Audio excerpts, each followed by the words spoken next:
오늘은 제가 가운을 입고 여러분 앞에 서 있습니다. 이 가운은 목회자들이 절기나 특별한 때 입는 가운인데요. 제가 이 가운을 처음 입었던 것은 목사 안수식 때입니다. 그전엔 입을 수 없고 목사 안수식 때 처음으로 가운을 입게 됩니다. 목사 안수식은 약 1시간 조금 넘게 진행이 되었는데요. 제 인생에서 가장 하나님께 집중했고 또 마음이 긴장되고 정말 하나님을 잘 섬기고 싶다는 정말 사모했던 마음이 있던 눈물을 흘렸던 그런 시간이었습니다. 오늘 본문인 출애굽기 29장도 제사장으로서 세워지는 위임식의 장면입니다. 저는 1시간 반밖에 안 걸렸는데 출애굽기 29장을 보니까 제사장 위임식이 무려 일주일이나 걸리더라고요. 수없이 많은 짐승을 매일같이 번제를 드리면서 일주일이나 걸리는 제사장 위임식. 오늘 그 본문 1절부터 9절까지의 말씀을 우리가 나누었는데 오늘 말씀 보니까 1절을 보면 제사장의 역할이 뭔지를 뚜렷하게 말합니다. 나를 섬길 제사장 직분을 위임하여. 제사장의 역할이 뭐라고요? 나를 섬길, 하나님을 섬길 존재라는 거예요. 여러분, 제사장은 사람을 섬기는 존재가 아니라 하나님을 섬기는 존재입니다. 또한 이 제사장은 레위 지파만 해당되는 것이 아니라 여러분 모두가 해당됩니다. 사도 베드로가 말씀하셨죠. 너희는 모두 왕 같은 제사장이다. 따라서 오늘 여러분의 부업은 직장인이지만 여러분의 본업은 예배자입니다. 여러분의 부업은 주부로서 있을지 모르겠지만 여러분의 본업은 예배자. 하나님은 여러분이 예배자다. 너는 나를 섬길, 여기 섬기다는 게 예배를 말하는 거죠. 너희는 나를 예배하는 자들이다.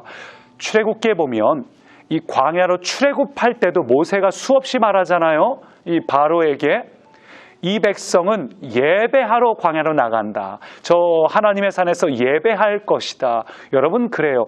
광야의 모든 시간은 예배였습니다. 오늘 여러분의 일상도 모든 순간이 예배입니다. 오늘 여러분의 본업은 예배입니다. 사랑하는 꿈의 가족 여러분, 오늘 이 하루 여러분의 본업인 예배, 이 하루의 삶을 통해서 하나님, 내가 지금 뭘 하고 있지만 이것도 하나님 기뻐 받아주세요. 하나님 우리의 삶의 예배를 원하시니 예배자 되시기를 축복합니다. 두 번째 주목할 단어가 있어요. 29장 1절 보니까 그들을 거룩하게 할 일은 이러하니, 또 6절 보니까 그의 머리에 관을 씌우고 그 위에 거룩한 패를 더하고. 제사장의 머리에 있는 관, 거기에 뭐라고 적혀 있다고 우리가 주일 본문에 나왔죠? 여호와께 성결, 카도시라고 되어 있죠. 또 거룩한 패, 그래서 거룩이란 단어가 1절과 6절에 3번이나 등장하고 있어요. 카도시. 우리가 주일 예배를 잘 들으신 분은 기억하실 겁니다. 카도시가 어떤 뜻이라고 나눴었죠? 웨스트민스터 신학교 조직신학 교수인 싱클레어 퍼거스는 이 카도시란 단어를 예약석에 빗대어서 아주 잘 설명을 했죠. 여러분, 그렇습니다. 이 카도시란 단어는 어떤 구별되다라는 뜻도 있지만 이 예약석에 빗대서 표현하자면 누구누구에게 귀속되다라는 뜻을 가지고 있습니다. 거룩이란 단어는 누구에게 귀속되다. 우리가 이렇게 정의할 수 있겠어요. 거룩이란 무엇인가? 거룩은 우리의 목표나 목적이 되어서는 안 됩니다. 거룩은 우리의 존재입니다. 만약 우리가 거룩을 목표나 목적이라고 정의한다면 끊임없이 우리의 마음은 좌절감을 경험하고요.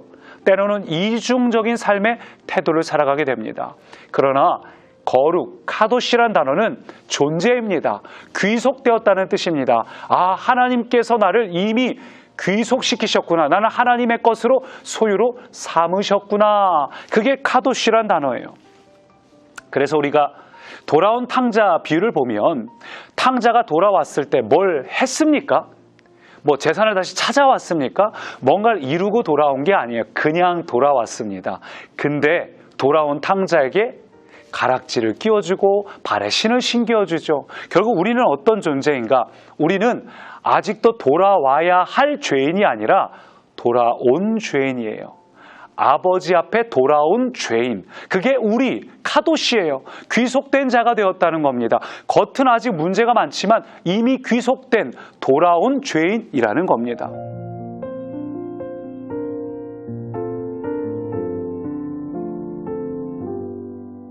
그래서 오늘 말씀에서 주목할 장면이 있는데요. 4절 보니까 너는 아론과 그의 아들들을 회막문으로 데려다가 물로 씻기라는 거예요.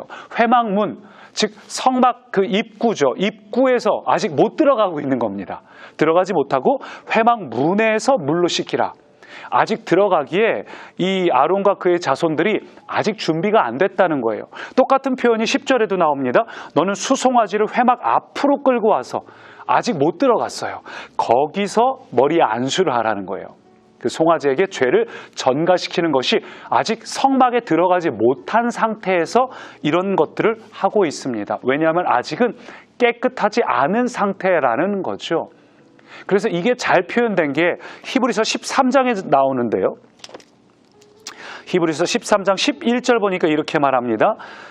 이는 죄를 위한 짐승의 피는 대제사장이 가지고 성소에 들어가고 그 육체는 영문 밖에서 불사름이라. 예, 아까 안수한 짐승은 영문 밖에서 회막 밖에서 불사른다는 거죠.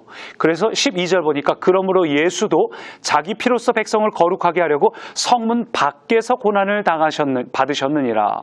13절 그런즉 우리도 영문 밖으로 그에게 나아가자.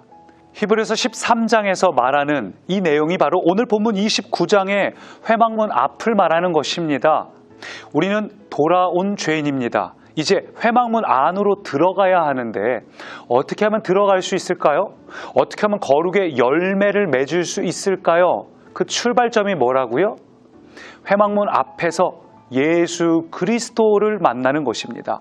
예수 그리스도를 만난다는 게 어떤 뜻인가요? 아까 나눴죠. 거룩이라는 단어, 코데시라는 단어는 하나님께 귀속이 되었다. 예수님께 귀속이 되었다. 여러분 거기서 출발하는 겁니다. 저의 예를 한번 들어볼게요. 제가 얼마 전에 굉장히 저를 불쾌하고 불편하고 화가 나게 할 일들이 있었습니다. 너무 화가 나고 속상해서 속으로 삭히려고 해도 잘 되지 않아서 끙끙 앓다가 결국 그렇게 잠자리에 누웠습니다. 제 마음에는 온갖 부정적인 감정들이 가득한 채로 잠자리에 들었습니다. 그런데 잠에서 딱 깨는 순간 하나님이 저에게 주신 마음이 있어요. 바로 그것들을 향해서 죽음을 선포하라는 거예요. 그래서 잠에서 딱 깨는 순간 깨자마자 바로 제 안에 있는 이 안 좋은 감정들을 향해 죽음을 선포했습니다. 정이멜 안에 있는 이런 감정들은 예수님과 함께 죽었습니다. 정이멜 안에 있는 이러한 생각과 문제들은 예수님과 함께 죽었습니다. 내 안에 있는 이러한 것들은 십자가에서 죽었습니다. 선포했습니다. 그리고 나는 주님의 것입니다. 나는 주님께 속했습니다. 코데시, 귀속됨, 그것을 선포했습니다. 내 안에 있는 부정적인 감정들은 주님께 속한 게 아니잖아요. 그것을 향해 죽음을 선포했고 이제 나는 주님께 속했습니다. 그랬더니 마음에 변화가 일어나는 거예요. 새롭게 할 수 있는 용기가 나타나는 겁니다. 실제로 그리고 즉각 순종해서 바로 문제가 해결이 됐습니다. 거룩이 무엇인가요? 거룩하게 살기 힘드시죠? 여러분 거룩을 내가 이루어야 될 목표로 생각하면 당연히 힘이 듭니다. 거룩의 출발점은 내가 주님께 귀속되는 것입니다. 주님께 귀속되는 걸 선포하는 데서 출발합니다. 오늘 여러분 안에 있는 감정들, 상황들, 어려움들 이 시간 주님 앞에 전부 귀속시키십시오. 내 안에 있는 이 감정들 예수님 앞에서 모두 죽었습니다. 이제 내 안에 있는 거는 주님과 연합되었기 때문에 주님이 주시는 기쁨과 평강과 승리만 가득합니다. 선포하실 때, 내가 누구인지 알 때, 내가 어떤 존재인지를 명확하게 할 때, 그때 거룩하게 살아갈 수 있는 용기가 생기고 확신이 생기고 능력이 생깁니다. 거룩은 내가 누구에게 속했는지 그것을 명확하게 하는 데서 출발합니다. 이 하루도 여러분은 주님께 속했습니다. 이 확신을 가지고 살아가시기를 축원합니다.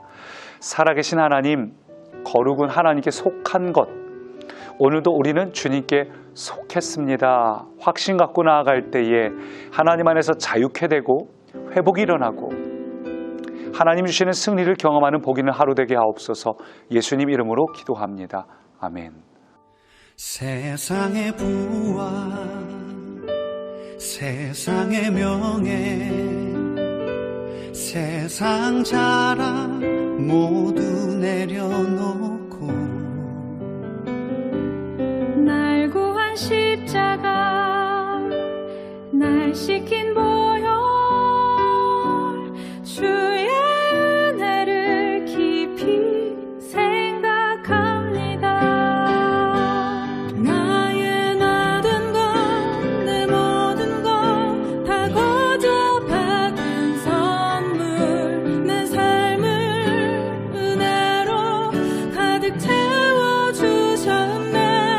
나의 모든 것 내 모든 것 다 거저 받은 선물 내 삶을 주신 분께 다시 올려드리니